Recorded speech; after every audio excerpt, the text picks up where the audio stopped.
Vamos a meternos de lleno en uno de los documentos más controvertidos de la historia, el Tratado de Versalles. Se supone que iba a ser la paz definitiva, la que acabaría con todas las guerras, pero ¿y si en realidad fue la mecha de un conflicto todavía peor? Pensemos en el momento. Estamos en 1919. El mundo acaba de salir de la guerra más salvaje que se había visto hasta entonces, y el objetivo era solo uno, que algo así no volviese a ocurrir jamás. La gran ironía es que las decisiones que se tomaron justo ahí, en ese momento, prácticamente garantizaron lo contrario. Para entender la urgencia de los vencedores, hay que pararse a pensar en esta cifra: 20 millones. 20 millones de vidas perdidas. Una generación entera marcada por una auténtica carnicería. Este era el coste que, para muchos, justificaba cualquier medida, por drástica que fuera, para que no se repitiera.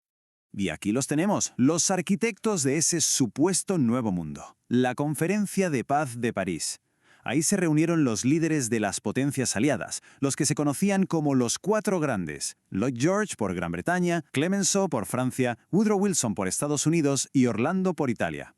La tarea que tenían por delante era, monumental: rediseñar el mapa de Europa y firmar la paz. Entonces, ¿cuál fue su gran solución? Pues básicamente el castigo. La lógica parecía simple. Si debilitamos a Alemania hasta dejarla casi inoperativa, no podrá volver a ser una amenaza para nadie. Vamos a ver en qué consistió exactamente ese plan. Para empezar, las pérdidas territoriales. A Alemania le arrebataron un 13% de su territorio. Y ojo, no era cualquier trozo de tierra. Incluía zonas industriales vitales como la cuenca del Sarre o Alsacia-Lorena. Y por si fuera poco, la despojaron de todas sus colonias fuera de Europa. El siguiente golpe fue militar.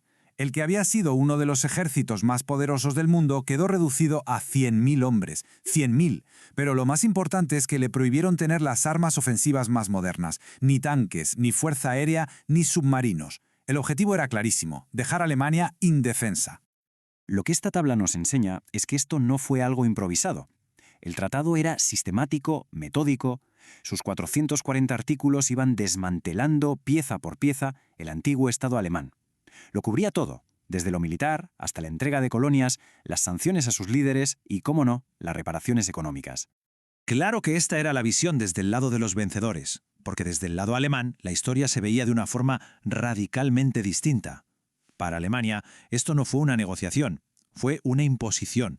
Un veredicto dictado sin derecho a réplica. Hay una palabra alemana que resume a la perfección ese sentimiento: Diktat. Significa literalmente dictado. Y es que a la delegación alemana se le presentó el tratado y se le dijo que lo firmara.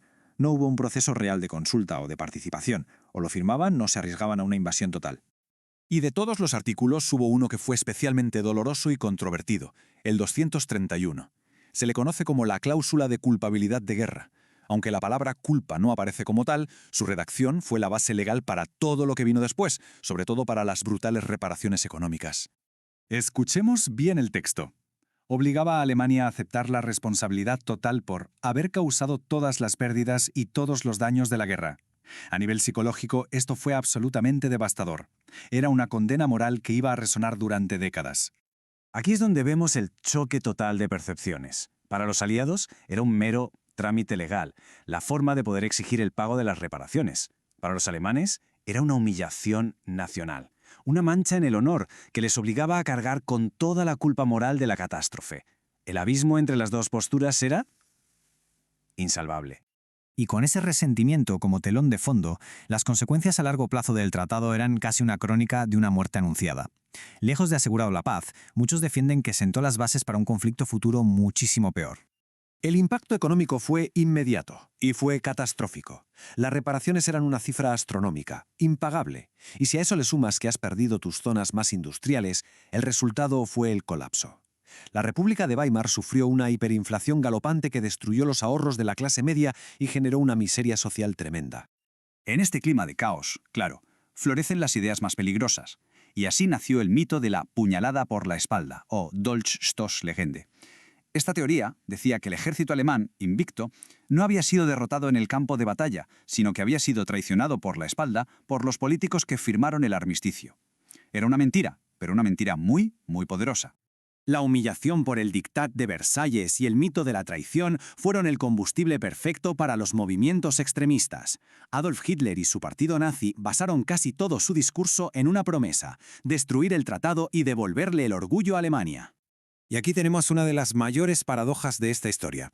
El tratado, al desmantelar los grandes imperios vecinos como el austrohúngaro y el ruso, dejó a Alemania rodeada de países nuevos, más pequeños y mucho más débiles. Irónicamente, aunque la intención era debilitarla, a largo plazo su posición geopolítica en el centro de Europa se vio reforzada.